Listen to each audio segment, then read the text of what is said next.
All right, Matt 2, let's go. We've got 5-7, proportions in triangles. This is going to be the last one for this unit. So after this, we're done. We take test. So we're just going to take the similar triangles and go a little bit further with them today. First thing we're going to look at is the side splitter theorem. Now we can actually solve this one as similar triangles, but this is just a different way that we could do it.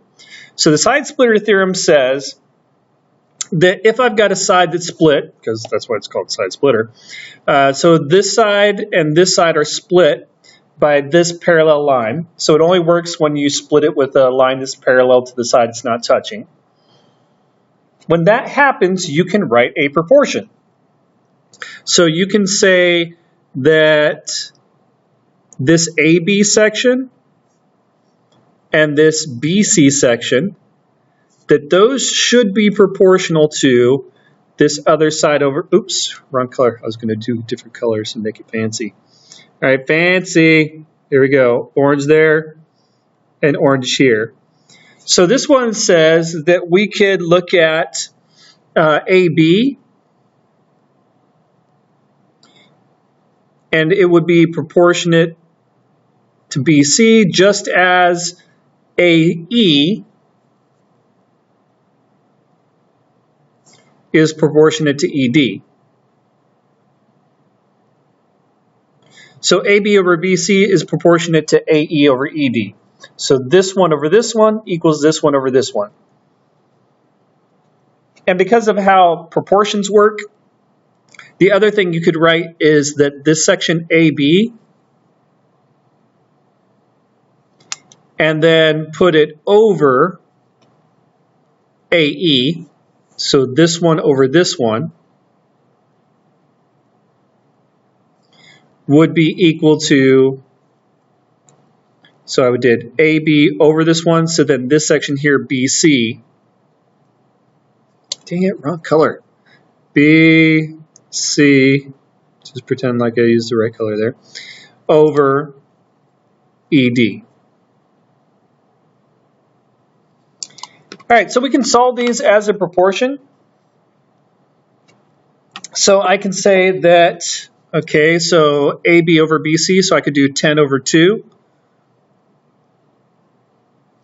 is equal to x over 3. And I can just solve it with cross products. So I can do 2 times x is equal to 10 times 3. So x must be 15. Now we don't even really need the side splitter theorem because we could solve this as a similar triangle. What we notice here is since these are parallel lines, that this angle should be congruent to this one by corresponding angles, and this angle should be congruent to this one by corresponding angles, and then this is a shared angle up here. So this small triangle here and the big triangle here, they should be similar triangles by angle. So we don't really need the side splitter theorem because we could have solved this with the similar triangles. So maybe I decide to compare the small triangle to the large triangle. So I might say, okay, 10 is from the small triangle, and it corresponds with 10 plus 2, so this entire side from the big triangle. That's the tricky part. That's usually why we don't use similar triangles, is because people just do 10 over 2 anyways and kind of mess it up. So it's the 10 from the small, and then the side that corresponds to that would be this AC side, which would be 12. And then on the other side, the small part is x, and then the entire side over here, x plus 3, would be the side that it corresponds to. So at this point, all we have to do is do cross products. You could reduce first, but I'll just do cross products. So we could say, okay, then 12 times x is 12x. And then 10 times x plus 3, remember you have to distribute both of them. So this would be 10x plus 30. You can just subtract 10x from both sides and get 2x equals 30. And we get the same answer of 15. It's just two different ways to look at the same problem. We could use side splitter, since it's splitting up this side and this side here. We could just say, okay, this one over this one equals this one over this one. We also said you could have done 10 over x equals 2 over 3, and you get the same exact answer either way you did it. Or if you're really good at similar triangles and you recognize that these are similar by angle, just use similar triangles and compare the small triangle to the large one. The side splitter has a corollary, which means it just has a extra theorem that's very similar or is derived from. This basically, these lines, if you keep on going, they're eventually going to make a side splitter, right? Because they're eventually going to meet somewhere up there. So this one just says, okay, when we have three parallel lines, that what we can do is do basically another side splitter here.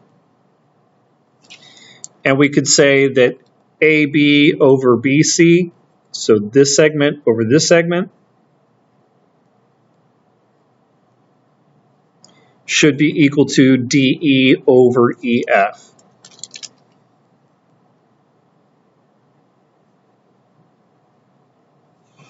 All right, moving on. Last one we're going to get to today is the triangle angle bisector theorem. The triangle angle bisector theorem says that if I've got an angle that's bisected inside of a triangle, that's why they called it the triangle angle bisector theorem. Pretty fancy, huh? But anyways, they say if we bisect an angle, so here's my triangle, I've bisected the angle, here's what they say. You can write a proportion so that this side over this one is equal to this side over this one. So we could write the proportion AB over BC is equal to 18 over x. Oops, 18 over x. I meant to do AD over CD. So we can solve that. We can say that 12 over 8 is equal to 18 over x. So what you can do if you've got these problems and you're setting them up, you can reduce them first. So like I might look at this and go, oh, 4 goes into 12 and 8, so I could just reduce this to 2 and 3. And now it makes the problem a little bit easier to solve. 3 times x is 3x. 2 times 8 is 36. So divide by 3, and x would be equal to 12. Again, you could have compared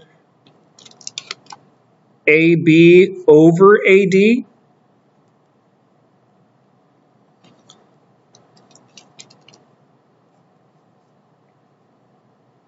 So the big one compared to the big one, and then had it equal to BC over CD.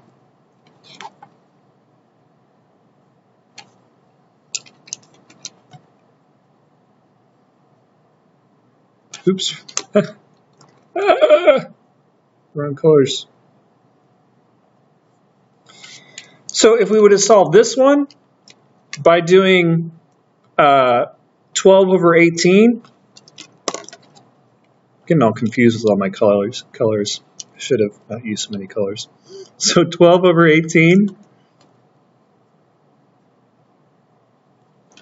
And then we do 8 over x.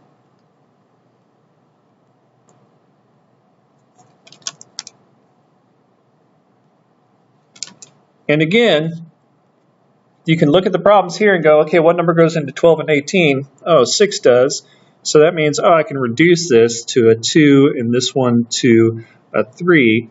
And then we get 2x is equal to 24. And I still get x is 12.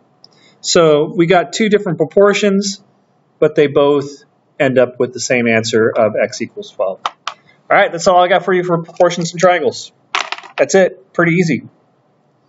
See you later. Math hard.